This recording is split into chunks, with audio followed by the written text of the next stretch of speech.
लाहौर टिक्का की शानदार कामयाबी के बाद अब नई branch Lahore tikka house, a name of taste। खवातीन असातिज़ा को मुबैना हिरासत करने के मामले पर इंक्वायरी। साहिवाल हेडमास्टर समेत खातून टीचर के तबादले का हुक्म जारी कर दिया गया। साहिवाल में सरकारी स्कूल के खवातीन असातिज़ा को मुबैना तौर पर हिरासत करने और इख्तियारात के गलत इस्तेमाल की शिकायत पर होने वाली इंक्वायरी की दस्तावेज सामने आ गई हैं। दस्तावेज के मुताबिक शिकायत पर तश्कील दी गई इंक्वायरी कमेटी ने तहकीकात के बाद government elementary school 135/9L Sahiwal के हेडमास्टर अब्दुल हमीद की फौरी तबादले की सिफारिश की। इंक्वायरी रिपोर्ट पर इल्जाम आयद किया गया कि हेडमास्टर इख्तियारात के मुबैना गलत इस्तेमाल के आदी थे और क्रॉस एग्जामिनेशन के दौरान खवातीन असातिज़ा पर दबाव डालने का मामला भी सामने आया।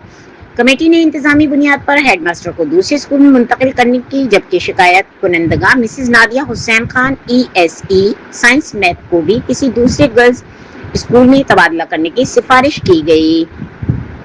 दस्तावेज के मुताबिक डिप्टी कमिश्नर साहिवाल की जानिब से 14 नवंबर 2017 को जारी हुक्म के तहत अब्दुल हमीद को government high school 82/5L Sahiwal में GSST की खाली असामी पर, जबकि मिसिज नादिया हुसैन खान को government girls elementary 100/9L Sahiwal में PST ESSE की खाली असामी पर फौरी असर से तैनात करने के अहकामात जारी किए गए। दस्तावेज में मुतल्लका chief executive officer, district accounts officer, district education अफसरान और मुतल्लका डिप्टी डिस्ट्रिक्ट एजुकेशन अफसरान को जरूरी कार्रवाई के लिए अहकामात की नुकुल अरसाल किए जाने का भी जिक्र है।